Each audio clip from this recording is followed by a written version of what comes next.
Ang tutorial na ito ay kung paano malalaman kung recommendable ba or not recommendable ang Facebook account. Tutorial vlog. Let's start. E-open ang Facebook app. Then pindutin ang 3 lines na nasa taas. Then dito sa mga boxes, hanapin lamang ang professional dashboard. Ang mga iba hindi agad lumilitaw sa kanila itong professional dashboard. At kapag ganun, pindutin lamang itong See More. Then scroll down lang at hanapin ang professional dashboard.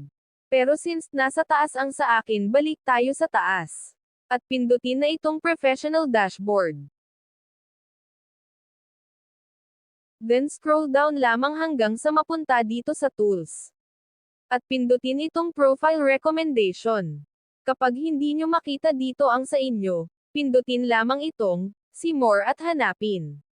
Pero nasa taas ang sa akin kaya pindutin na po itong profile recommendation. At dito na makikita kung recommendable ba or not recommendable ang iyong Facebook account. Ano nga ba ang purpose ng pagiging recommendable ng iyong Facebook account? Ang sabi dito, kapag recommendable ang iyong Facebook account, ay tutulungan ka ni Meta na palakihin ang iyong viewers sa pamamagitan ng pagsasuggest ng iyong profile sa mga bagong viewers. Kaya mahalaga na dapat wala tayong kahit na anong violation or restriction sa ating account. Then next, dito sa More About Your Profile, pwede natin makita ang mga violation or restriction at ang about sa monetization sa account. Pindutin itong account status para makita ang restriction history ng account. Pindutin lamang itong restriction history para makita ang mga restricted issue ng account.